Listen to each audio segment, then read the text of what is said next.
Hey guys, and welcome back to my channel. So we're just going to go ahead and jump right into this video. This is from Fox News. Jesse Watters, Trump's on a roll. Let's go.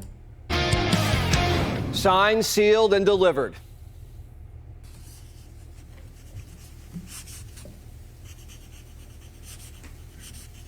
This took 3,000 years to get to this point. Can you believe it? And it's going to hold up, too. The president describing this as much more than a hostage exchange and ceasefire. He's promising the region a new golden age. This is not only the end of a war. This is the end of an age of terror and death and the beginning of the age of faith and hope and of God. This is the historic dawn of a new Middle East. Trump says the Gaza deal might be his biggest accomplishment yet, and that's saying a lot, although he hasn't finished the big, beautiful ballroom. To him, the deal is more beautiful than any tower, any course, any coin. The deal is... That's because Trump doesn't like wars. He is a peacemaker, and he proved that in his first term with the Abraham Accords. And you have to remember, he is the only president that didn't start no new wars during his presidency.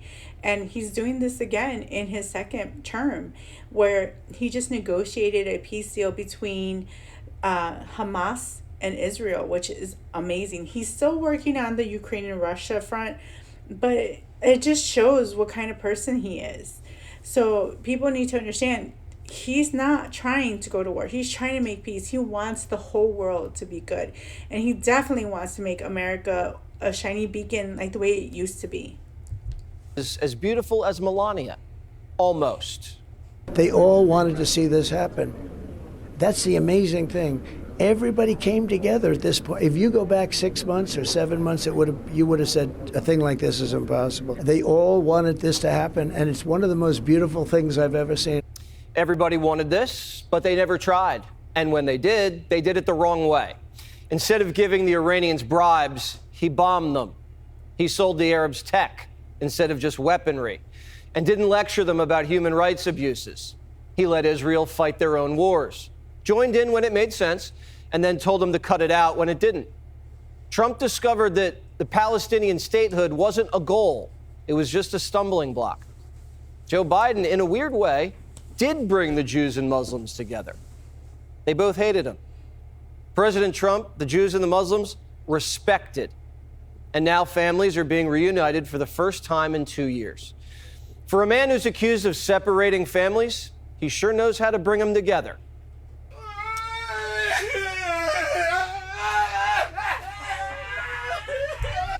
Yes, I believe through his negotiating deal, he did say that, I believe that they were allowing each other to kind of release the hostages, and even the ones that had passed to go for their bodies to go back to their actual home country. So that's amazing.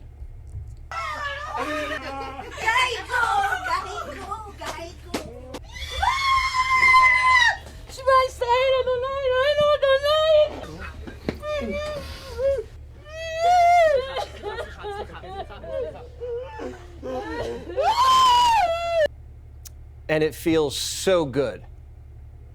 The hostages are back. The hostages are back. It is a good feeling. Isn't that nice to say? I just said the hostage. First time I said the hostages are back. It feels so good to say it. Kamala wanted a ceasefire without getting the hostages back. How does that look now? Biden said Trump stole his peace plan. How does that look right now? The cover of the Jerusalem Post, God bless the peacemaker. From Air Force One, Trump was welcomed with a big thank you on Israeli beaches. In the town square, they were chanting his name.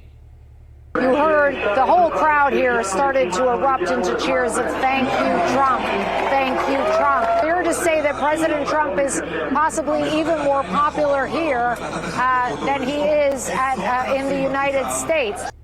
Wolf Blitzer says people are wearing MAGA hats in the Middle East. And when I was there, I even saw people wearing Make America Great Again hats in that crowd over at Hostage Square. Israeli ministers were seen wearing red hats today that said, Trump the peace president. Hakeem should wear one of those instead of the sombrero.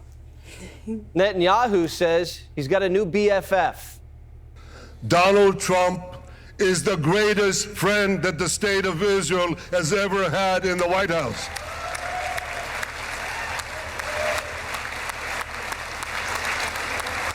The Arabs haven't had an American president this good since Bush the Elder. It's not easy to get Jews and Muslims to love someone this much. They can't agree about anything. Egyptian F-16s even gave Air Force One a big, beautiful escort today. Meanwhile, Trump was on the phone with Arab investors to help turn Gaza into the Mideast Mar-a-Lago. I'm pleased to announce that numerous countries of great wealth and power and dignity have come forward to me and just today and over the last week to say they want to help in the reconstruction of Gaza, putting up whatever money is necessary. The Mideast used to be a money pit, and somehow Trump's turned it into an investment opportunity and has everybody else putting up most of the capital. Fingers crossed the deal sticks. Now, Pakistan's demanding the Nobel Committee do a recount.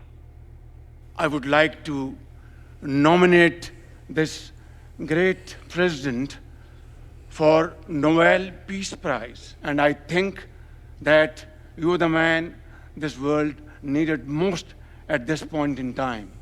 A decade ago, Pakistan was caught harboring Osama bin Laden, and now they're kissing the feet of an American president. Time magazine put him on the cover, calling the peace deal his triumph. Wow. But Trump's humble. He doesn't want all the credit. Marco will go down, I mean this, as the greatest Secretary of State in the history of the United States. Now, what do you guys think? Is it going to be a J.D. Vance and Marco Rubio ticket, or do you think it'll be like a J.D. Vance and Tulsi Gabbard, or maybe Tulsi and Marco Rubio? I don't know. Those are some good picks for the next run. But you guys let me know your thoughts in the comments below. I believe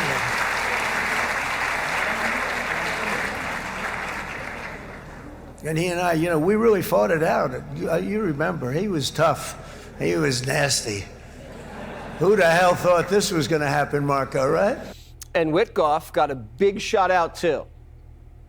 Steve started this all by himself. I call him Henry Kissinger, who doesn't leak, okay? Henry is a big leaker. He leaked. Steve doesn't leak. Steve just wants to get the job done. He wants to do what's right. New York real estate developers did more for peace in the Middle East than what career diplomats did in decades. Hillary said Trump didn't even have the temperament to be president. Everyone thought I was going to be brutal. In fact, I remember Hillary Clinton during a debate, she said, look at him, he's going to go to war with everybody. And actually, she said, he's got a personality that's all about war. No, and my personality actually is all about stopping wars, and it seems to work. Democrats are now saying, thank God we didn't have Kamala. It pains me somewhat to admit this, but yes, he's certainly been good for the Middle East and for Israel in a way that I don't think there was any reason to expect Harris to be good. Even Kamala's giving Trump credit. I don't think that we should hold any credit where it's due, and I commend the people who have been a part of this process. I'd commend the Qataris, the Egyptians, and the president.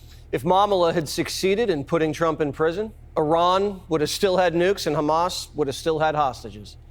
The best Biden and Harris could do for Gaza was spend hundreds of millions on a pier that sank into the ocean. Even Biden's guys are now giving MAGA credit. I give credit to President Trump. I give credit to Witkoff and Kushner and Rubio. These are hard jobs. This shouldn't be political. We can all celebrate peace and the hostage release, but we do have to keep score. A lot has been said.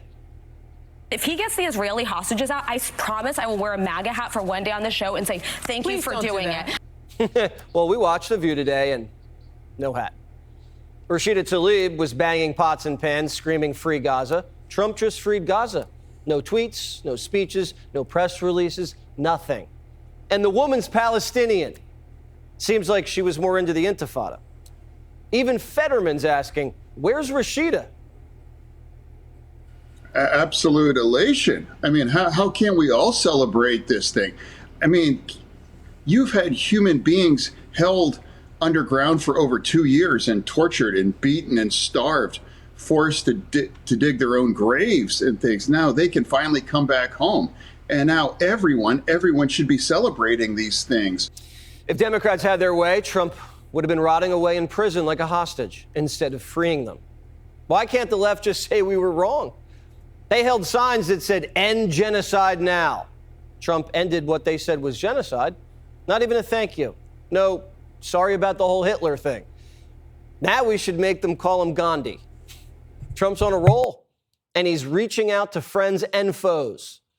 Yet even to Iran, whose regime has inflicted so much death on the Middle East, the hand of friendship and cooperation is open. I'm telling you, they want to make a deal.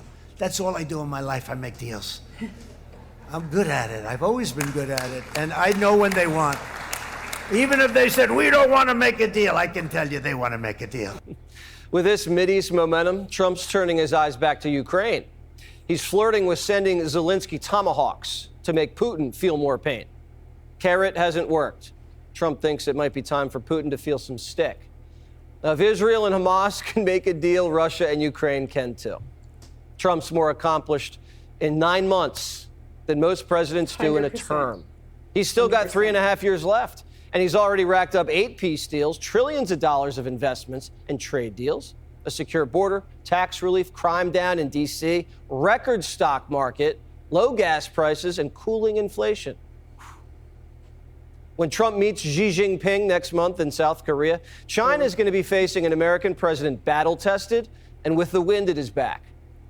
We're witnessing a historic presidential legacy being written in real time. The only question now is, how big? Is there a dream that you're still trying to chase, or have you reached all your dreams? You were asking questions like you're a television com. I thought I was just going to come out and play around the golf with you. And that's, I want you're asking questions like I'm on television. Yeah, no, look, you become president. That's a dream, right? Yeah. Can't. I don't think you now you can. No, you dream now you want to be a great president. Yeah. Now you're president. Now your dream is to be a great president. I think you're doing a pretty good job. One even more Fox News. So there you have it. So let me know your thoughts in the comment below. Do you think, Trump can actually get, Russia and Ukraine to come to a peace deal? And what are your thoughts on what's going on with Hamas and Israel with the whole Gaza thing and the peace deal that he just brokered? Trump is definitely on a roll. He did that in his first term, like I said before, through the Abraham Accords. And to just see this, it's just awesome. Like, mad props to him. He's just making me a very proud American. So just, don't forget to let me know your thoughts in the comments below. Thanks for watching. Don't forget to like, comment, and subscribe. Oh yeah, and don't forget to hit that notification bell. Thanks. Bye.